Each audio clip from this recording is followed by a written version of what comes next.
Estou gravando, começando oficialmente, né? Boa noite a todas, todos, todes.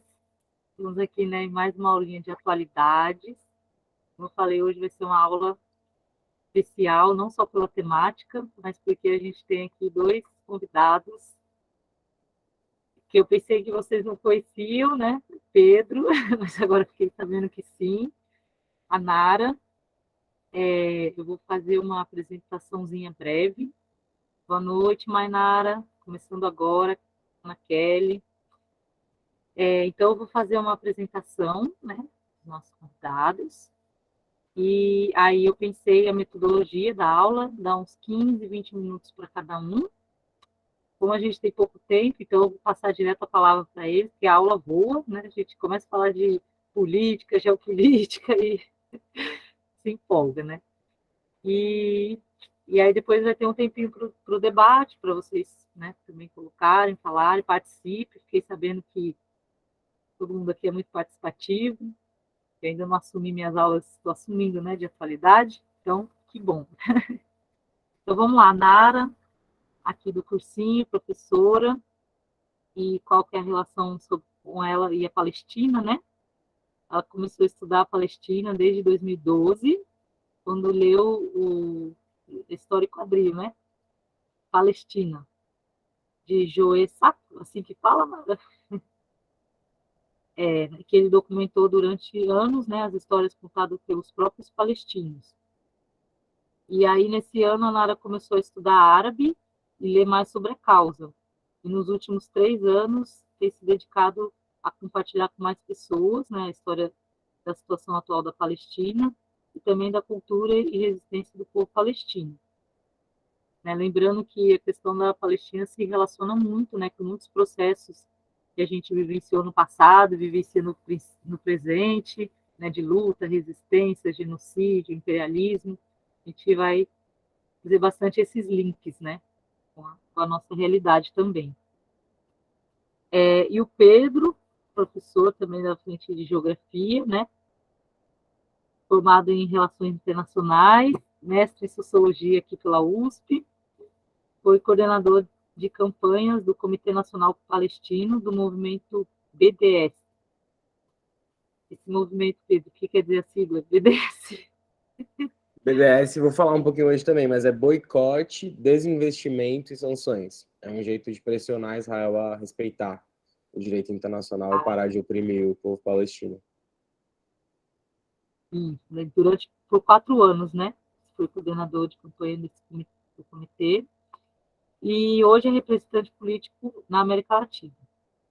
Trabalhou como observador internacional na Cisjordânia, então a gente vai ter relatos aqui, né, de vivências lá na região, e integrou diversas iniciativas sobre a questão palestina na ONU e no âmbito da sociedade civil no Brasil e no mundo. Atualmente é assessor internacional e de direitos humanos da liderança do PSOL na Câmara dos Deputados. Inclusive está lá agora, né? Diretamente de Brasília.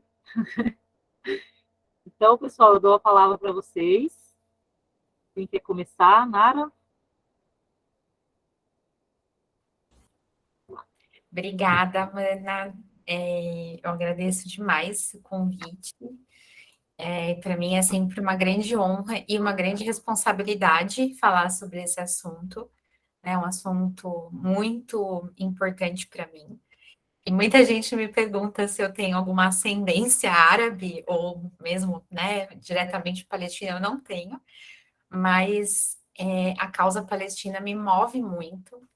E acho que hoje vai ficar bem claro por quê, né?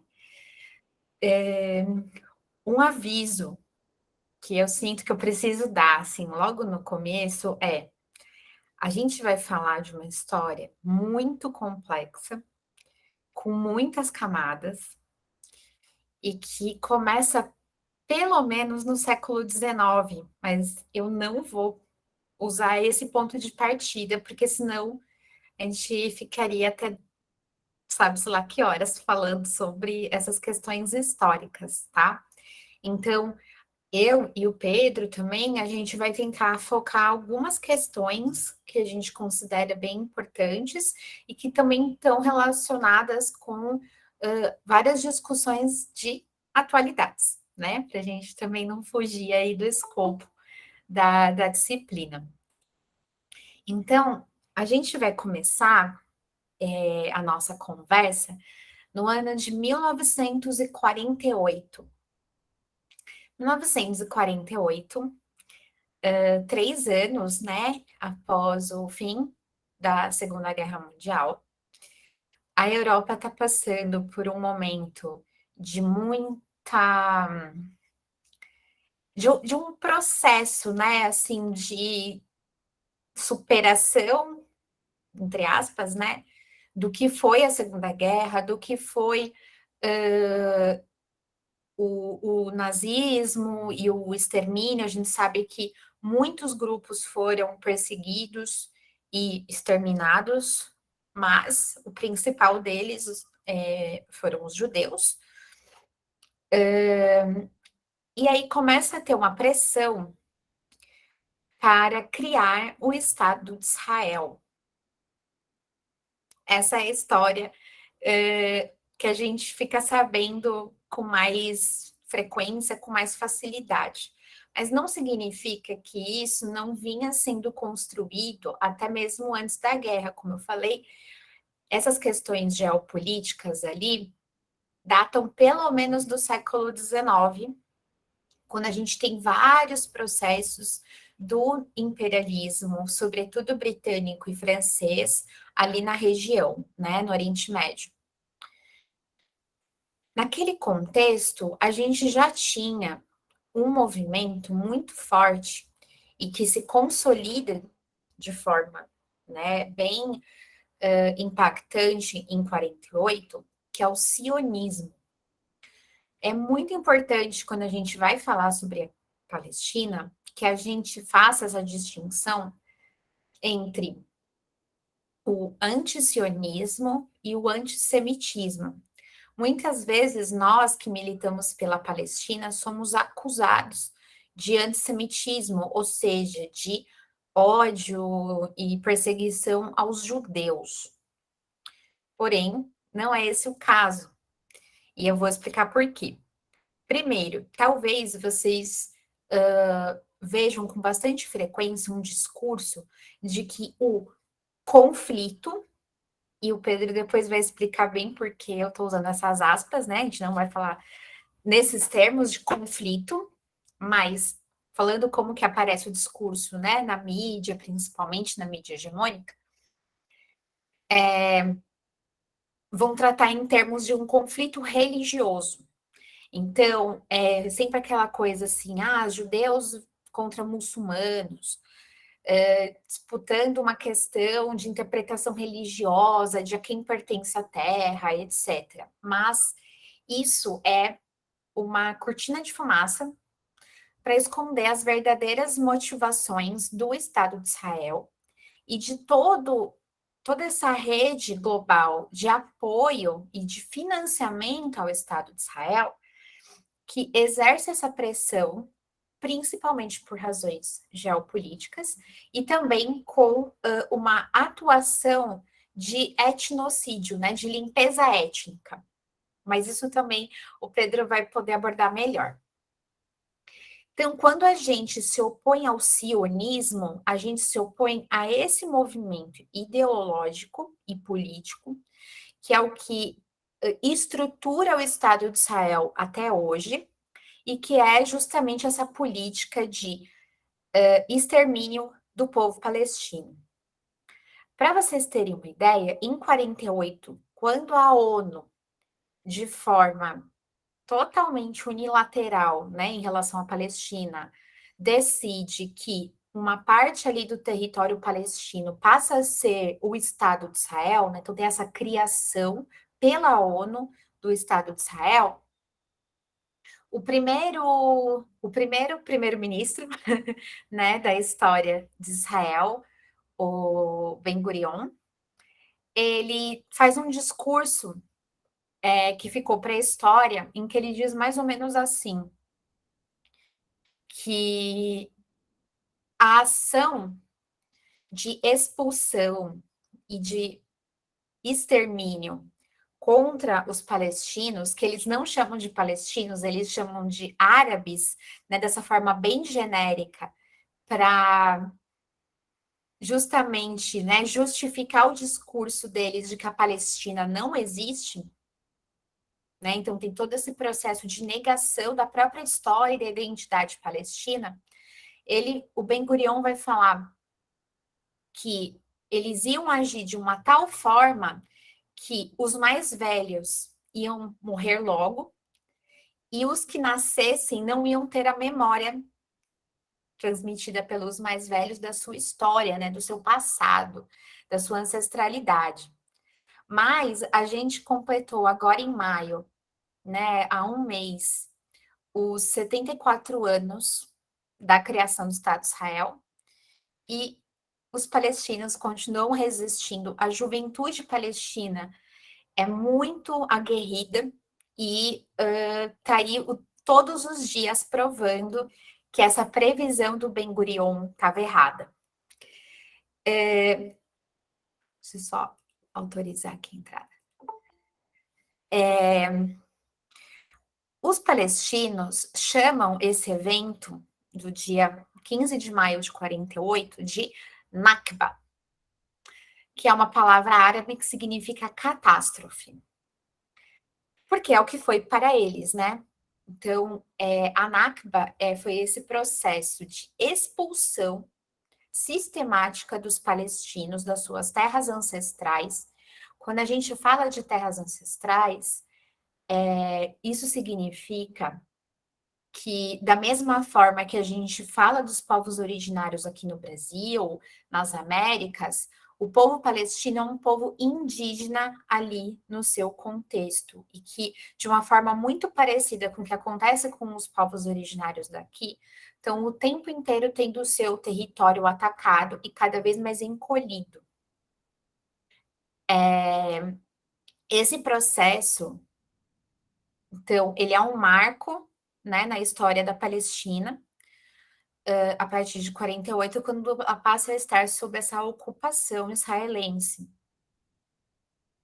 Nós que militamos pela Palestina, nós costumamos falar algo que pode parecer muito forte, mas que Israel, de fato, não existe, porque ele foi, né, criado em cima da Palestina, tentando apagar a Palestina. E aí tem toda uma discussão sobre, então como que a gente resolve essa questão?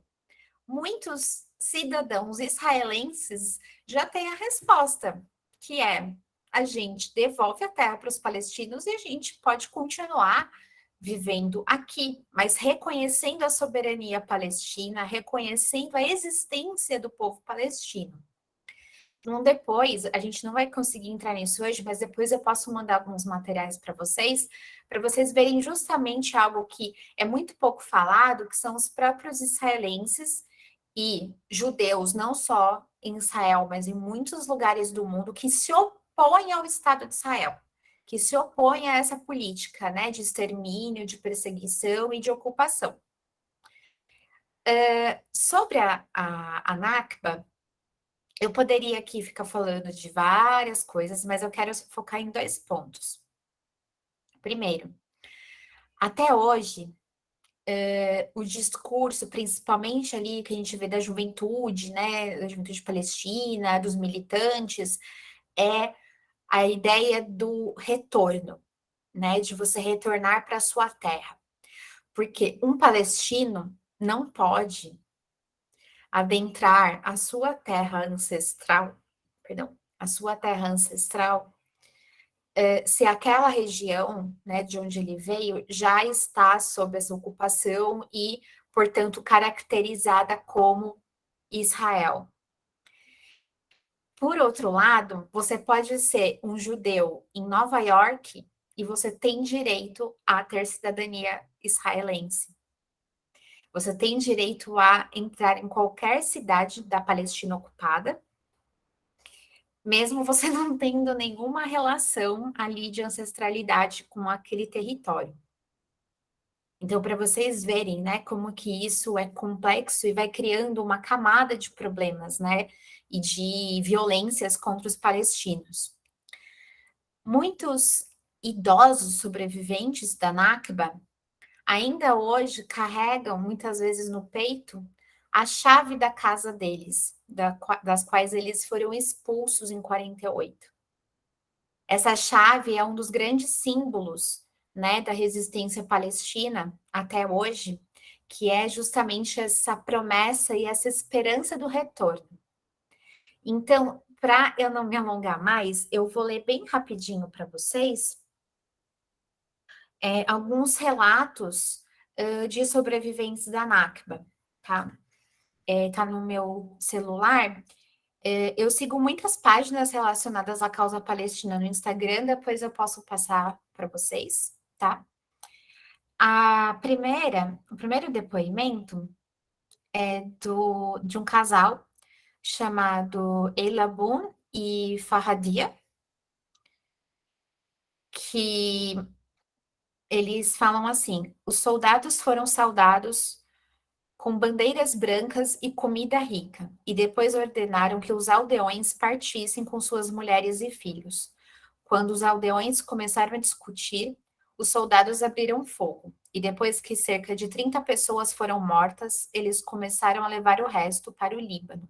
Então, o Líbano é um país que até hoje tem uma grande diáspora palestina, né? Os palestinos, eles são a maior população de refugiados no mundo, né, espalhados pelo mundo, justamente porque eles não têm direito ao retorno, né? Se eles tentam, eles sofrem graves consequências.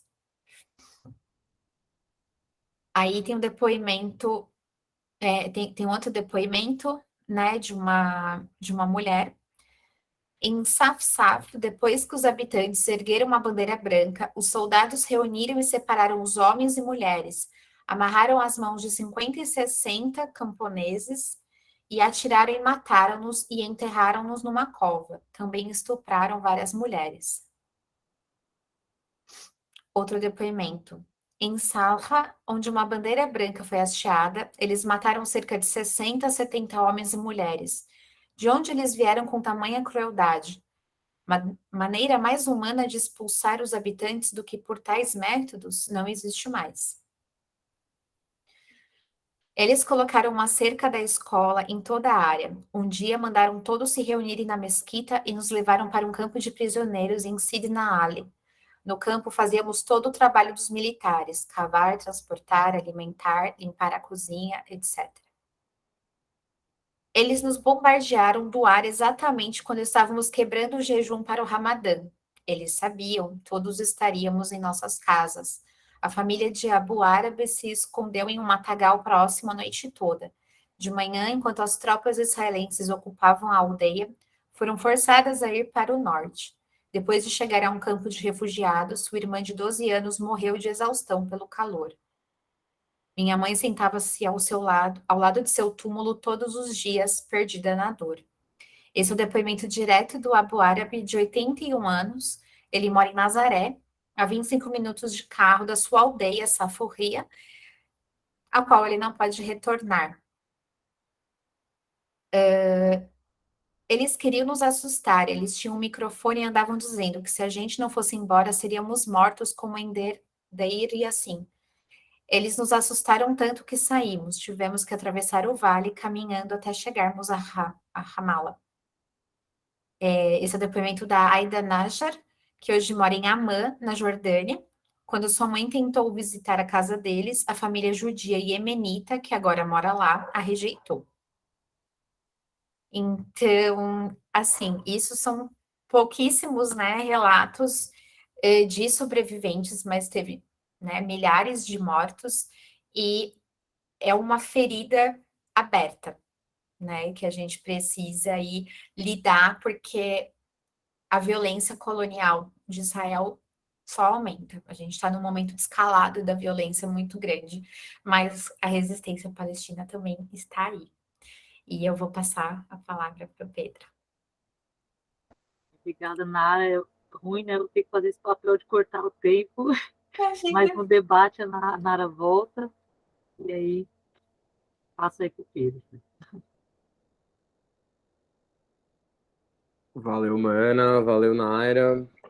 É bom estar de volta aqui. Fazia tempo que eu não dava aula, dei uma bateria de aulas aí da geografia para a galera, mas depois revezando com os professores, fiquei sem ver o pessoal. Eu preparei uma apresentaçãozinha, galera, de fotos, na real, para ordenar um pouco essa conversa. Deixa eu só abrir aqui. Não. Peraí. Aqui. Estão vendo, né?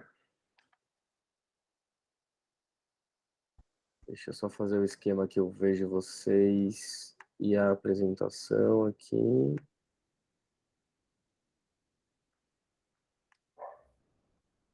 Pronto, bora. Bom, vou pegar o gancho aí da Nara, né? Ela descreveu um pouco para vocês, galera, o que foi a Nakba, né? Essa palavra em árabe que significa catástrofe. Essa foto é da Nakba, lá de 1948, quando mais da metade da população palestina foi expulsa, né, das suas terras para a criação do Estado de Israel, como a Nara contou. E aí, essa foto aqui, ela é do último massacre à faixa de Gaza.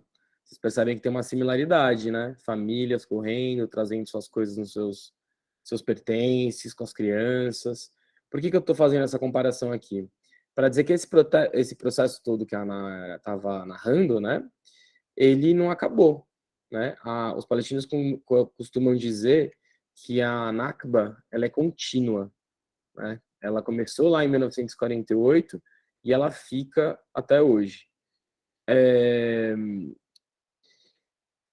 Aqui do lado, vocês estão vendo, é um mapa da faixa de Gaza. Vocês já devem ter visto aí nos noticiários, né? Direto aparece aí essa questão. A faixa de Gaza é um pedaço do território palestino, que fica mais ou menos ali para o sul de Israel.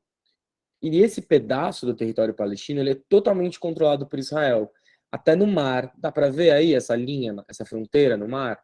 Então, se os pescadores estão lá, o exército de Israel pode vir e metralhar os pescadores na hora que eles querem. Eles já fizeram isso várias vezes. A fronteira terrestre é controlada e até o céu é controlado. Tem uma fronteira aérea imaginada, que tem uns drones, aqueles veículos aéreos não tripulados, mas que não é esses legais que a gente tem, que a galera usa aí de foto, né? É um drone que tem uma arma no drone. Então aquela parada fica voando ali e atira quando vê movimento. Então todas essas condições fazem de Gaza uma prisão a céu aberto. E a maior parte da população que mora na faixa de Gaza é de palestinos e palestinas refugiados, que foram expulsos lá em 1948 e até hoje estão aí nessa situação, nessa verdadeira prisão a céu aberto, que Israel controla até o número de calorias que essa população pode ingerir por dia. Esse mapa aqui ilustra um pouco esse processo de perda do território palestino, né? Antes de 1948, toda essa região da Palestina histórica ela era compartilhada, né, por pessoas de diversas religiões. A partir de 48, foi criado, né, nessa noção de um Estado só para o povo judeu, né, o sionismo, tal, que a Mari explicou para vocês, começou o Estado de Israel, e aí, em 1967, que é esse terceiro mapinha, a Cisjordânia, que é essa parte maior em verde, e a faixa de Gaza, que é esse pequenininho em verde também, foram ocupadas por Israel. E desde então, começa um processo brutal de ocupação desse território e colonização, que faz com que o povo palestino viva numas ilhas hoje. E para ir de um lugar para o outro, eles precisam pedir autorização, ou existem estradas segregadas que valem só para os colonos israelenses. É um verdadeiro regime de apartheid. Então, agora, ao longo dos próximos slides, eu vou mostrar para vocês algumas fotos que ilustram o que significa a ocupação militar, o processo de colonização e o que é o regime de apartheid. Essas são as 3 palavras-chave para a gente entender a Palestina nos dias de hoje. Começando aqui pelo símbolo da chave, né, que a Nara comentou para vocês. Essa é uma Palestina refugiada que até hoje guarda essa chave, porque ela tem o direito, de acordo com o direito internacional, de voltar para suas casas. a resolução 194 da ONU diz que todos os palestinos que foram expulsos das suas casas em 1948 têm o direito de voltar para esse território. E se a sua casa não existir mais, ele tem pelo menos o direito à reparação. Essa resolução, até hoje, não foi respeitada. E mais de 5 milhões de palestinos e palestinas vivem refugiados pelo mundo. Mas tem mais palestino fora da Palestina histórica do que na Palestina. Imagina só. E aí, dentro da Cisjordânia, a gente tem essa situação de ocupação, que eu vou comentar daqui a pouco para vocês. Mas a gente tem que falar também sobre os palestinos que vivem dentro de Israel. Dentro de Israel ficou uma população palestina. Israel não conseguiu expulsar todo mundo. Então, hoje, 20% da população de Israel é palestina. Só que esses palestinos vivem sob um regime de apartheid. O que é apartheid? Vocês já ouviram falar dessa palavra, né? Em que contexto vocês já ouviram falar de apartheid? Comenta aí no chat para não ficar doido falando sozinho, hein? Quem já ouviu falar de apartheid? Em que país que não era Palestina? Ninguém? Bora lá. Isso aí, Valéria, na África do Sul. Então, o que acontece? Na África do Sul tinha esse regime de segregação entre os brancos colonizadores, conhecidos como africanders, e a população nativa negra. Tinha estrada só para os brancos, bebedor de água só para os brancos, lugares que só os brancos poderiam morar, e os negros eram submetidos a um regime totalmente segregado, né, espacial, jurídico, de acesso à educação, à terra, aos empregos, e eram explorados nesse regime, que também era um regime de exploração econômica. O apartheid, ele foi, então, tipificado no direito internacional. O que quer dizer? Ele virou crime. E aí, o crime de apartheid, ele não vale mais só para o caso da África do Sul. Ele vale para qualquer caso em que exista, na lei, uma segregação racial ou baseada em critérios étnicos. No Brasil, muitos de vocês sabem muito melhor do que eu, a gente tem um regime de apartheid, mas ele é informal. Ele não está na lei. A lei não diz que negros têm menos direitos que brancos. Pelo contrário, a lei diz que todo mundo é igual. O problema é que, na prática, isso não é executado. Na África do Sul e também na Palestina, a discriminação está na lei, está nos dispositivos formais. Para vocês terem uma ideia, a Constituição de Israel diz, e a Suprema Corte também, diz que o Estado de Israel é um Estado só para o povo judeu. Quer dizer que todo mundo que não for judeu, inclusive os palestinos cristãos e muçulmanos, não vão ter os mesmos direitos. Eu coloquei aí uma foto do Taysir, que é um amigo meu, que ele é palestino de Haifa, que fica no norte de Israel, do que hoje é o Estado de Israel.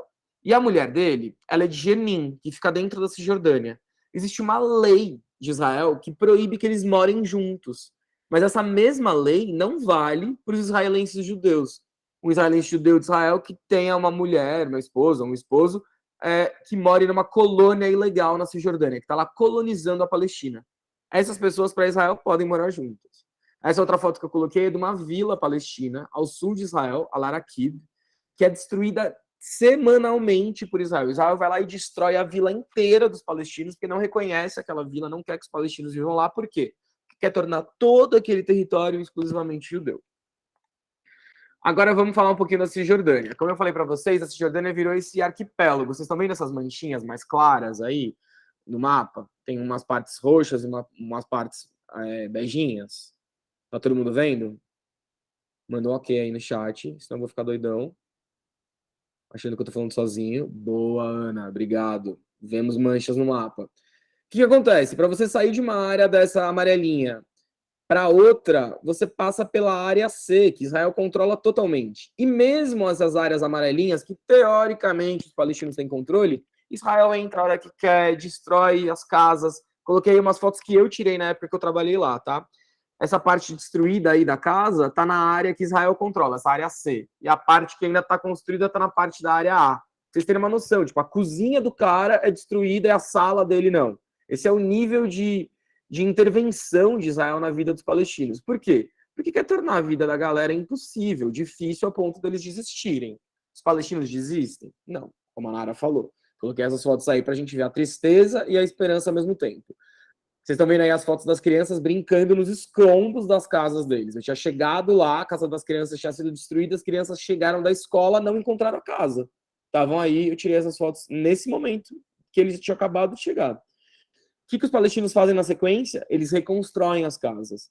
Essa imagem aí, ó, que dá para ver essa casa de barro, tá todo mundo vendo, da direita? Tá escrito Welcome to Palestine, bem-vindo à Palestina. E do lado tem um grafite escrito assim: To exist is to resist. Isso quer dizer, existir é resistir. Os caras constroem as casas fazendo tijolos da própria terra. Eles erguem as casas utilizando a própria terra. É super simbólico, né, nessa resistência. Vamos lá ver mais uns exemplos aí. O apartheid, ele também chega na questão da água. Essa estrutura azul e branco aí é um sistema de água exclusivo para os colonos israelenses na Cisjordânia, que estão colonizando aquele território de modo brutal, muito parecido com o que os colonizadores fizeram na América Latina e em outros países. Eles vão lá, eles tomam o território, eles roubam a terra, roubam os recursos, a água inclusive, e tiram isso dos palestinos, inclusive destruindo as estruturas palestinas. Além disso, tem uma série de outros controles, que são os postos de controle, os checkpoints, que aí vocês estão vendo umas fotos, pelas quais os trabalhadores palestinos e as trabalhadoras palestinas são obrigados a passar. É umas grades, assim, que parece tipo abatedouro de gado, assim, é um negócio realmente impressionante. E tem o muro que Israel construiu, o muro de apartheid, que foi considerado ilegal pela Corte Internacional de Justiça, e a gente vai falar um pouco depois disso nas aulas de geografia, o que é a Corte Internacional de Justiça, o que é a ONU e tal. Mas o fato é que existe essa corte internacional que julgou o caso do muro, num parecer, e falou que ele não respeitava sequer a linha verde, que seria a linha do armistício da Guerra de 67, que foi quando eu disse para vocês que Israel ocupou a Cisjordânia e a faixa de Gaza. O fato é que esse muro, como vocês estão vendo aí na foto, entrecorta o território palestino, anexa território para Israel e torna a vida dos palestinos impossível. Para vocês terem uma ideia, tem uma universidade palestina que ela fica de um lado, uma parte dela está do muro, do outro a outra parte. Os alunos, para eles saírem de uma parte do campus para outra, eles têm que passar por um posto de controle israelense. E às vezes os postos de controle são como esse aí da foto, na cidade de Hebron, que é uma cidade palestina totalmente controlada por Israel e pelos colonos. As crianças palestinas têm que passar por esse posto de controle todo dia para ir para a escola, e eu acompanhava elas nesse trajeto. Aqui vocês podem ver os colonos israelenses andando fortemente armados, e ali do outro lado, todo mundo está vendo esse murinho baixinho, uma barreirinha ali do outro lado da foto? Daquele lado da barreira, vocês estão vendo? É onde os palestinos podem andar. Do lado de cá, só os israelenses e os judeus podem andar. É muito parecido com o que a África do Sul viveu do apartheid. Tem calçadas segregadas por tipos étnico-raciais. É racismo puro, galera. E aí, o que a comunidade internacional faz? Muito pouco. Eu coloquei essa foto aqui porque eu gosto de mostrar. Porque aqui em cima são umas colônias israelenses que tacavam lixo nos palestinos que passavam nessa rua, que é uma rua palestina. O que a comunidade internacional fez? Colocou uma rede. Agora os colonos continuam tacando lixo. O que pinga nos palestinos é as gotas do chorume. Sabe quando você pega o saco de lixo, tem aqueles restos de lixo? Pinga isso na galera. E aí, para eles, essa foi a interferência da comunidade internacional. O que deveriam fazer? Deveriam exigir a saída dos colonos israelenses. Deveriam exigir o respeito dos direitos humanos do povo palestino. Mas não é isso que acontece. Pelo contrário, hoje em dia, trouxe aí esse exemplo que é talvez um caso mais emblemático da luta palestina hoje em dia, que é Massa Feriata. É um conjunto de comunidades palestinas que fica ao sul de Hebron, que está ameaçada de destruição total agora. O pessoal está fazendo protesto, como vocês veem aí na foto. Coloquei o nome, que depois se vocês quiserem dar um Google, pesquisar mais, eu compartilho aí a apresentação, depois vocês dão uma olhadinha. Fiquem de olho, acompanhem as notícias sobre Massa Feriata, porque é algo que está acontecendo nesse momento. E outra coisa que aconteceu recentemente, que é muito triste, que vocês devem ter ouvido falar, foi o assassinato da jornalista Shirin, que era uma correspondente da Al Jazeera, que, assim, super conhecida, todo mundo, assim, da nossa geração e mais velhos, cresceu vendo essa mulher na TV, né? Como imagina, sei lá, tipo, puta, a nossa Fátima Bernardes fosse assassinada, entendeu? Todo mundo conhecia a Shirin. E ela foi assassinada trabalhando como jornalista por Israel. Eu coloquei aí do lado um videozinho, deixa eu ver se dá para mostrar para vocês, que é de como Israel agiu no enterro da Shirin. Vocês estão vendo o vídeo? Israel foi lá, mandou as forças militares reprimir o enterro da jornalista. E os caras desceram o cacete nas pessoas que estavam carregando o caixão da jornalista, inclusive. E aí, do lado, eu coloquei a foto de duas pessoas que, se vocês não conhecem, deveriam conhecer, galera. que são pessoas que estão desaparecidas atualmente no Brasil. Vocês estão acompanhando esse caso do Dom e do Bruno? O Dom é um jornalista britânico e o Bruno é um indigenista, uma pessoa que trabalha com os povos indígenas, que estava levando esse jornalista a conhecer a situação da Amazônia, dos povos indígenas da Amazônia, e eles estão desaparecidos e muito provavelmente foram assassinados. Por que eu estou colocando isso aí? Porque as similaridades entre a Palestina e o que a gente vive aqui no Brasil são muitas. E aí, para concluir, que já deu os 15 minutos aqui, eu vou só mostrar para vocês outras similaridades. No militarismo, tá? Na esquerda é uma torre de vigilância em Hebron, cidade palestina ocupada por Israel. Na direita é uma torre de vigilância numa favela no Rio de Janeiro, no Morro do Alemão. Olha só como a gente está utilizando a tecnologia e o jeito de Israel oprimir o povo palestino para oprimir os próprios brasileiros. Aqui é o caso da repressão, que não sei se vocês já colaram em algum ato, alguma coisa, mas direto rola bomba de gás, tiro de água. Muitas dessas tecnologias ou treinamento da polícia é feito com Israel. O povo palestino é usado como laboratório e essas tecnologias são vendidas para o Brasil, que hoje é um dos maiores compradores de armas e de tecnologia israelense no mundo. Inclusive, aí a PM de São Paulo comprou esses blindados israelenses que foram desenvolvidos sobre a tragédia do povo palestino para fazer o genocídio da população pobre e negra no Brasil e reprimir manifestação.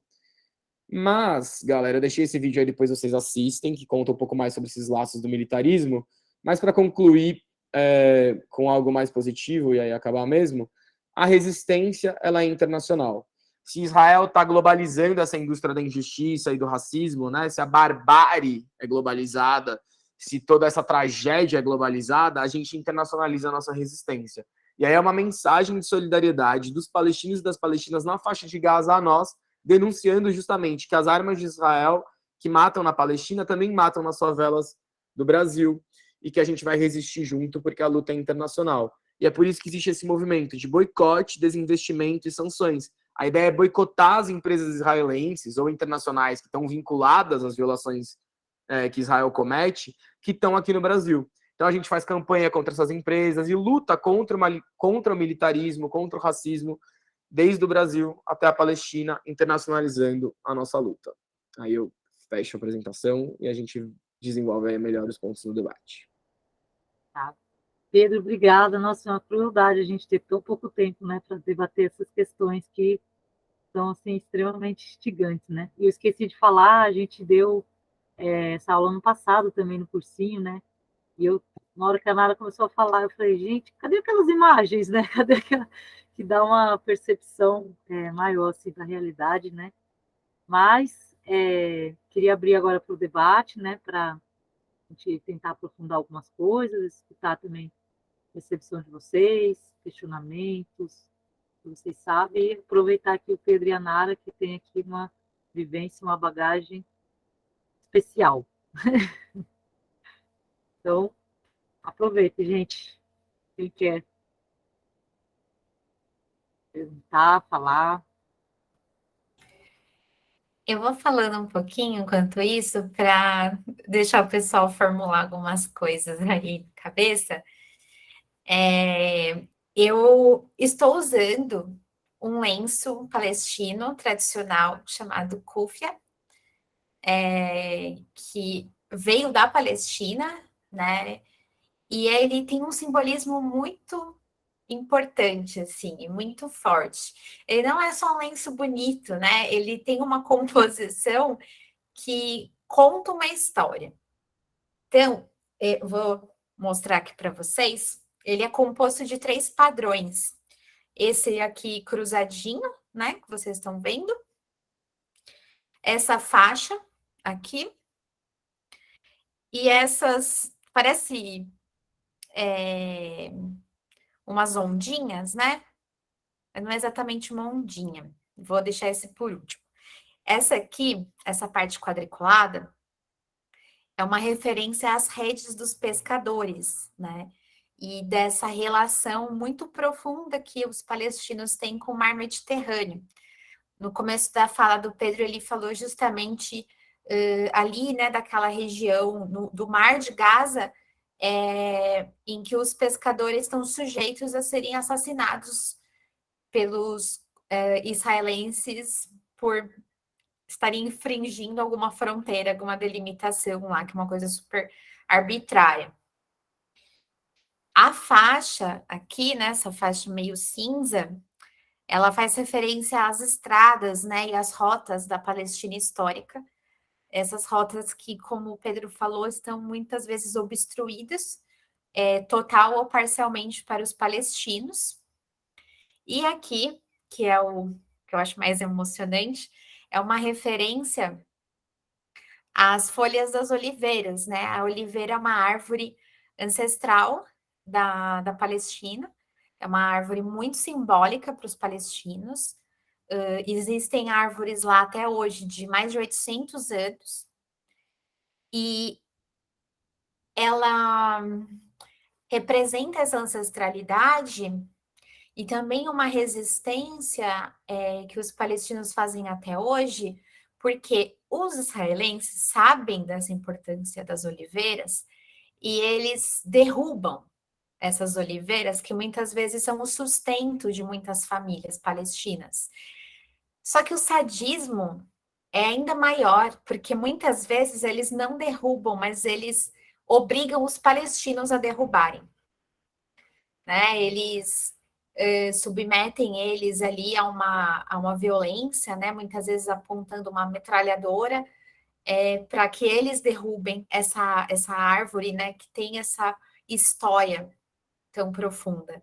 Então, existe muito simbolismo na resistência palestina, e eu queria falar um pouco desse lenço para vocês, né?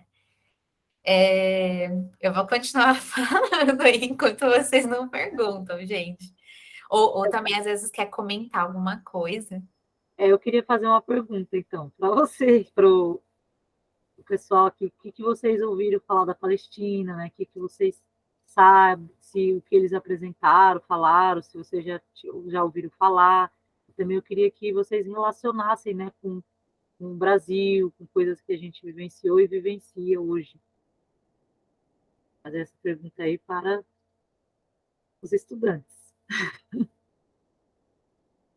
Levanta a mãozinha, usa a mãozinha para falar. Palestina, uma novidade, ou seja,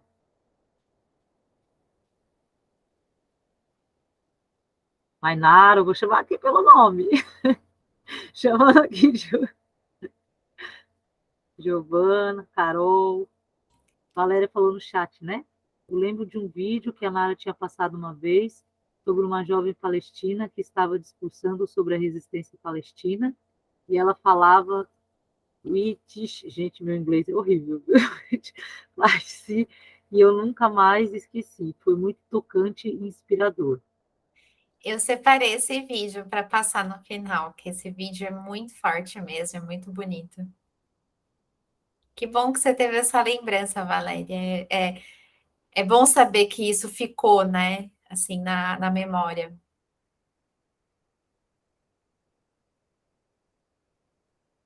E aí, gente, assim, a gente ouve às vezes falar de Palestina, né, no Brasil, quando tem bombardeio em Gaza, por exemplo.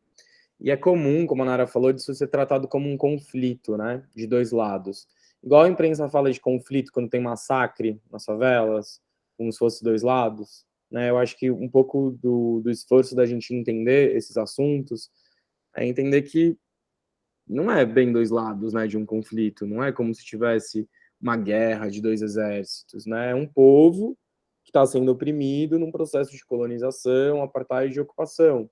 Assim como quando tem um massacre na favela, não tem dois lados, né? É povo brasileiro sendo assassinado pelo Estado. E uma outra coisa que às vezes a gente ouve muito no Brasil, e aí vocês podiam contar para a gente se é o caso, é uma mistura disso com a religião, né? Como a Nara disse, não tem nada a ver, né? Inclusive, falar sobre essas coisas e criticar a postura de Israel não tem a ver com criticar o judaísmo, mas a gente ouve às vezes também nos contextos de outras religiões. Meu avô é evangélico, e entre os evangélicos, em algumas igrejas, existe um apoio a Israel, e que faz uma mistura muito nada a ver entre Israel bíblico, que é tipo o Israel da Bíblia, e a ideia da Terra Santa, que é uma outra coisa, com o Israel moderno, com o Estado de Israel. Não tinha o Estado de Israel na época da Bíblia. Isso foi uma criação em 1948, foi agora. Então, quando a Bíblia fala dessas coisas, né, e aí a religião fala disso, algumas igrejas misturam isso, até colocam a bandeira do Estado de Israel, colocam o hino de Israel às vezes. A primeira vez que eu fui para a Palestina, meu avô me chamou para ir na igreja dele falar com que o pastor fazia um seminário, sim, em Israel, todo ano ele fazia. Aí eu tive que explicar para o meu avô, né, que na verdade acho que o pastor não ia gostar muito. E aí a gente conversou e tal. Mas é interessante como no Brasil, às vezes, né, as religiões neopentecostais que estão algumas linhas relacionadas com questões políticas, e às vezes, né, até com o próprio governo Bolsonaro, que é um grande apoiador de Israel, justamente para dialogar, às vezes, com essa base, misturam essas coisas, né? O Israel bíblico, o Israel de hoje. Estou o que dando, assim, uns exemplos de coisas que às vezes a gente ouve, né, da Palestina, que é fora um pouco das linhas do que a gente estava dizendo. isso, né, de como a mídia, a grande mídia veicula, né? A gente vai ter umas aulas mais para frente, né, tratando bem dessa questão de vários bastidores sobre a mídia, né? E esse senso comum, né, que é colocado, né, que é um conflito religioso, mas não, né? Só fazendo dois comentários em relação a isso, né, que essa relação entre Brasil e Israel, que está muito ligado, né, é um discurso muito presente na extrema-direita brasileira e que às vezes é canalizado para essa base evangélica, né, como o Pedro falou. No dia 1º de maio desse ano, teve uma passeata na Avenida Paulista de apoiadores do Bolsonaro, né? Eu não lembro exatamente qual foi a motivação, mas tinha alguma decisão da STF lá que eles estavam indignados, fizeram essa manifestação. E eu não sabia que ia ter essa manifestação. E eu tinha ido no cinema nesse dia, ali perto da Paulista. Aí quando eu saí, eu falei, vou dar uma volta, era um domingo, né? A Avenida Paulista de domingo, ela fica aberta para os pedestres, né? Eu falei, vou aproveitar para dar uma volta na Paulista, faz tanto tempo, né, que eu não passo aqui e tal. E aí, quando eu saí do cinema, eu dei de cara, assim, com um monte de bandeira do Brasil e de Israel, que estava presente, né, ali na manifestação. Aí, eu fiquei tão nervosa, eu entrei logo no metrô e fui embora. Mas isso, assim, para vocês verem como esses símbolos, né, são manipulados por essa extrema-direita. Nas redes sociais a gente vê muito, né, pessoas de extrema direita que tem ali no nome, né, de perfil, tem a bandeirinha do Brasil, dos Estados Unidos e de Israel. Agora eles também colocaram a Ucrânia, né? A gente vê algumas coisas assim. E sobre o que a Amanda falou, né, da questão da cobertura midiática, quando a Shirin foi assassinada, né, essa jornalista que o Pedro comentou, em muitos jornais, e algo bem relevante, no New York Times, né, o maior jornal do mundo, a manchete sobre a morte dela era Shirin, eu esqueci o sobrenome dela, acho que 51 anos, alguma coisa assim, morre, né, como se fosse ali uma morte natural, né, uma morte morrida e não uma morte matada. Então, esse tipo de coisa também contribui, né, para a invisibilidade dessas violências perpetradas por Israel, né? E aí a gente sempre cai nessa questão, né, de estar falando alguma coisa em prol da Palestina, a gente é acusado, né, de antissemitismo, né, de racismo religioso contra os judeus, e nosso ponto todo aqui é que não é sobre isso, né?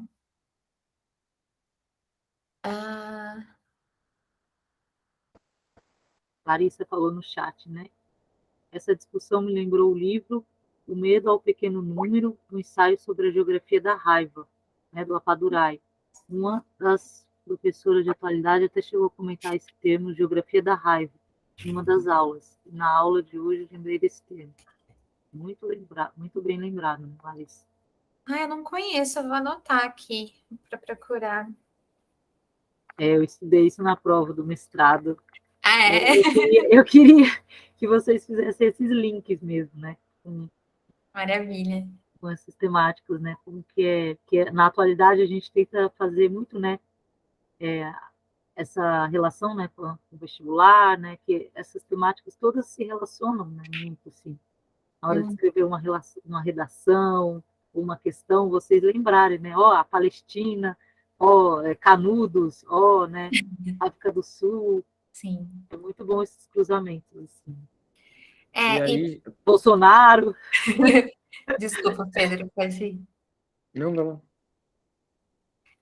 Não, quero falar só que, né, para além dessas questões que podem ajudar vocês no vestibular, né, essas questões de atualidades mesmo, eu deixo, né, um apelo aqui de militante para que sempre que vocês tiverem oportunidade de falar sobre a Palestina, falem sobre a Palestina, né, porque a gente precisa tornar isso mais visível. Todas as pessoas que eu conheço que ficaram sabendo, né, dessas coisas que a gente compartilhou aqui com vocês hoje, ficam chocadas porque não faziam ideia. Né? Falam, como que isso tudo está acontecendo agora e a gente não sabe? Né? Então, isso tem a ver com essa invisibilidade do sofrimento da Palestina e da resistência palestina. Pedro. Indo na linha da Nara também, para a gente também chegando aí nas conclusões, o quanto que isso afeta a vida da gente, né? A gente está lutando por um país mais justo. E aí esse país está importando tecnologia para espionar, por exemplo, como são os softwares israelenses, a Pegasus, depois vocês jogam aí no Google, dá uma olhada. Ou está importando tecnologia para reprimir os movimentos sociais e criminalizar o protesto, ou para continuar o genocídio da população pobre-negra. E aí faz isso, que é ruim para a gente, aprofundando a nossa cumplicidade com os crimes de Israel. Então, torna o Brasil cúmplice de tudo que Israel está fazendo, manda o nosso dinheiro, né, confere legitimidade, tudo isso para eles. E, além de tudo, piora a vida dos palestinos, porque a gente poderia se perguntar como é que Israel continua fazendo tudo que faz, isso tudo que a gente falou para vocês, porque isso tudo que eu estou contando não é segredo, tem nos relatórios da ONU, da Anistia Internacional, da Human Rights Watch, das grandes organizações de direitos humanos, isso tudo está lá. Então, como é que Israel continua? Continua porque, primeiro, tem a cumplicidade dos países, fica impune, ninguém faz nada contra esses crimes, e porque isso dá muito dinheiro. Tem uma indústria ao redor disso. Essa é a indústria da guerra, da ocupação e do apartheid. E aí é justamente aí que a gente entra, né? Inclusive o Brasil, os países do sul global, da América Latina. Não é só, lógico, os Estados Unidos ajuda a manter Israel, dá ajuda militar, é verdade. Mas não é só os Estados Unidos. Né? O nosso país, os países da nossa região também estão vinculados com isso. E aí a importância do que a Nara está dizendo, da gente falar sobre a Palestina já ser um ato de resistência, de manter essa memória viva, né? Mas além disso, da gente começar a olhar, né, e participar dessas campanhas, e se informar mais. Eu vou mandar aí no chat, né, tem o site do movimento, ele está em inglês e em espanhol, mas pelo Google Tradutor dá para pôr em português. E tem uma página no Instagram para a galera aí de redes sociais, tal, que eu acho que é mais da hora para vocês, que é a Juventude Sanaúde, que aí eles traduzem muito conteúdo. E aí, dá uma olhada lá, inclusive nas campanhas, né? Galera que curte futebol, será que é certo a Federação de Futebol de Israel ter time que são das colônias de território ocupado? Será que é certo o Brasil fazer amistoso com o time de Israel? Ou a gente não tem que fazer um boicote de esportes, igual a gente fazia contra os times da África do Sul? Precisa, tá ligado? Vou fazer campanha na escola, né? Para a escola não comprar computador da HP, por exemplo, comprar de outra empresa. Tem vários jeitos que a gente pode se engajar nessas paradas, porque isso tem uma ligação direta com a nossa vida, no fim das contas. Além da solidariedade internacional, que é o que deve mover a gente sempre, né? Ser solidário aos povos, para que os povos tenham sua autodeterminação, para que as pessoas sejam livres, né? A gente ser solidário com todas as opressões ao redor da gente, ao redor do mundo. Além disso, isso também afeta a nossa vida, né? Os nossos opressores, eles estão muito bem conectados. E se os de cima estão trabalhando junto, a gente tem que trabalhar junto também, né? Exatamente. Aí, assim, agora chegou no final da aula, né? Eu queria também terminar assim para cima, né? Que a gente tem muito o que aprender, né? Com esses povos que resistem, né? Que passam anos e anos resistindo, né? São vítimas aí de violências explícitas, escancaradas, né? Então, para a gente observar e fazer essas conexões, né? Que está tudo relacionado a gente. Pensa que a Palestina está longe, não, sabe? O imperialismo, o genocídio está aqui presente, né? Para a gente fazer esses links, né? E como diz, né, os poetas, os revolucionários, né, em tempos difíceis, e como está sendo agora, né, em tempos de fascismo, de tudo, as saídas são sonhos, a pulsão de vida, né? Os palestinos têm pulsão de vida, né? Eles querem viver, eles não abrem mão. E isso a gente precisa se agarrar, né? É isso que motiva e que faz a gente transformar o mundo, né? Não é a gente aceitar, achar que acabou, né? Não, a saída é a gente acreditar e resistir, ter pulsão de vida, né? E aí eu queria falar, né, agradecer a Nara, o Pedro, uma pena, né, esse pouquíssimo tempo, mas que espero que esse encontro aqui nosso, essa aula, né, despertou interesse, assim, que vocês vão cavando aí, pesquisando nessas questões. E o tema da próxima aula, já também anunciando, vai ser sobre Rússia, Ucrânia, um tema quentíssimo, né? E para vocês irem se preparando também. E acho que é isso, agradecer, se alguém quiser Eu falar, posso só pode esticar falar. só um pouquinho? Sim, É que eu falei no começo, né, que eu queria terminar com poesia. A Palestina é uma terra de poesia. A gente está tendo, finalmente, né, bastante publicação da poesia palestina no Brasil. O maior poeta da história da Palestina é o Mahmoud Darwish. Ele já está com 3 livros, né, publicados no Brasil. E eu separei um pedacinho desse, eu acho que foi o último dele que foi lançado, que é o Memória para o Esquecimento. Ele escreveu isso quando ele estava exilado no Líbano. Então, eu vou ler um pedacinho de um poema e depois eu vou mostrar aquele poema que a Valéria comentou, que é para lavar a alma, assim. Santificadas sejam as suas mãos, vocês que seguram a última pedra e as últimas brasas. Santificadas sejam as suas mãos, que sozinhas erguem montanhas das ruínas da ideia órfã. Que suas sombras queimadas se transformem nas cinzas de uma fênix, que os renove para que consigam construir, a partir dela e de vocês, um presépio de uma criança por nascer. Que seus nomes façam brotar alfavaca e manjericão numa planície que se estende sob seus pés, uma planície onde um grão de trigo pode encontrar o caminho de volta até seu solo roubado.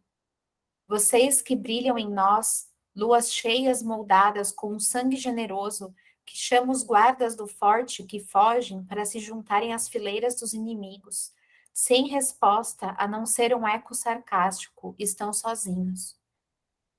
De seus passos, que só marcham por cima ou por baixo, vamos apanhar as ilhas que voam desarmônicas, como o poeta apanha os raios espalhados, deixados na pedra pelos cascos de cavalos e pelas penas metálicas dos gaviões que agora caem sobre nós. Vamos mostrar às tribos os limites de seus nomes, sozinhos.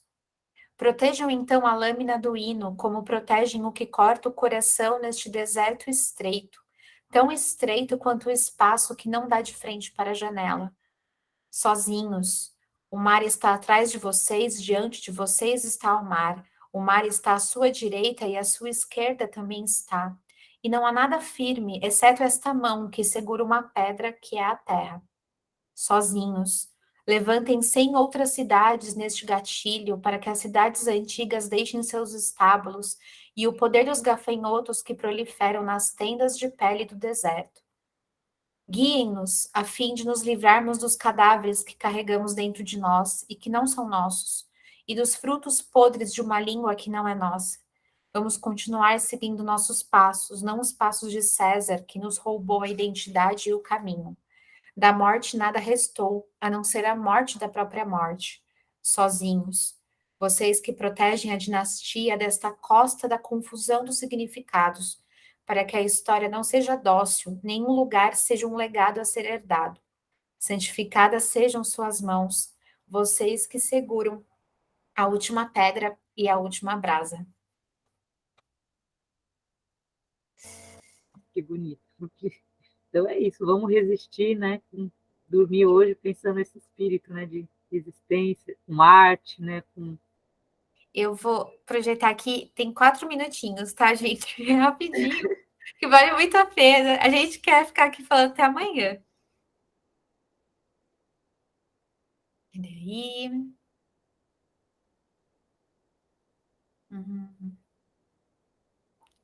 Peraí. Aqui.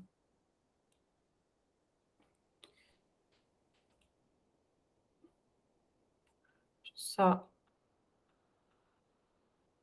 Vocês me falam se tá saindo o som, tá?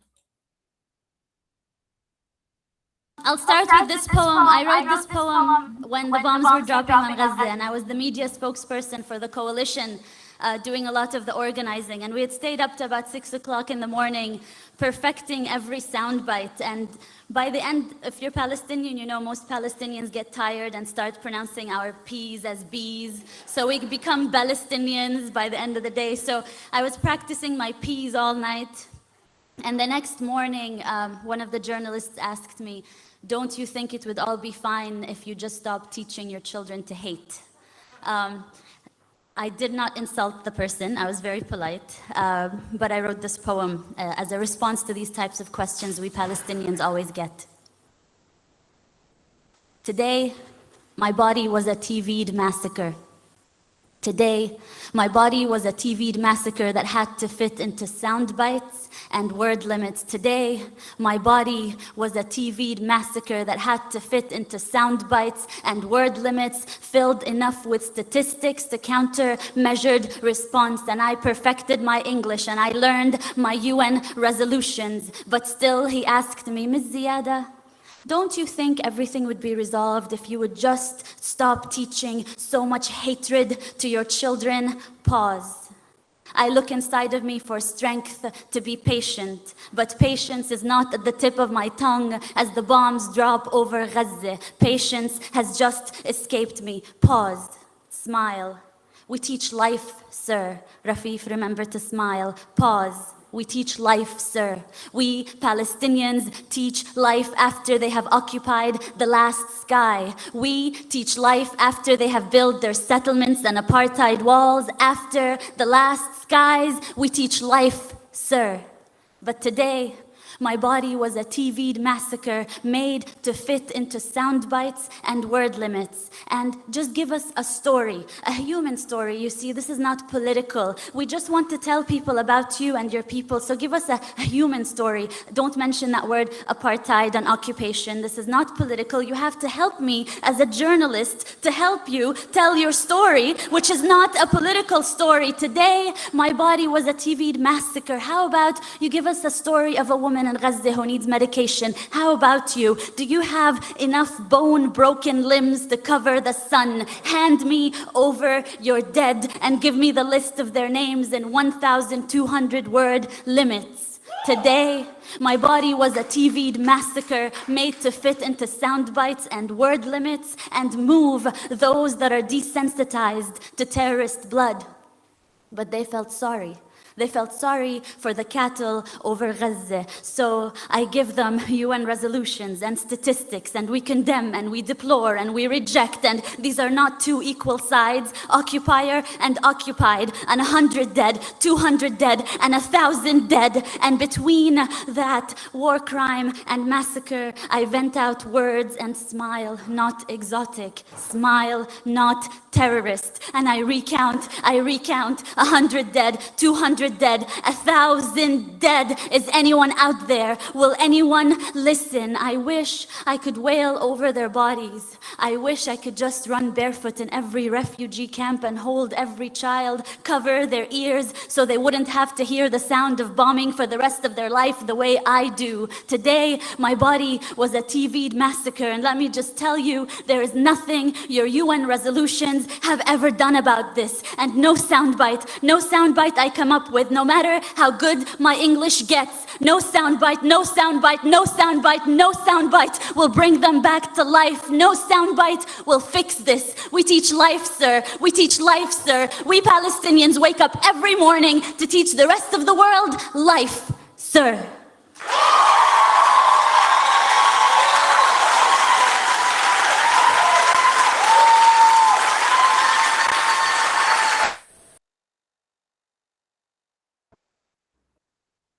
Maravilhosa. Agora, acho que a gente acabou. Sim. Então, Nara, Pedro, obrigada. Se vocês puderem colocar as referências e o material lá no grupo. Pode Vocês deixar. tenham aproveitado. Seguimos em frente. Espírito da vida. Obrigada. E quem tiver dúvida, depois quiser chamar para conversar também, fica à vontade. Vai ser um prazer. Boa noite, gente. Valeu, gente. Boa noite.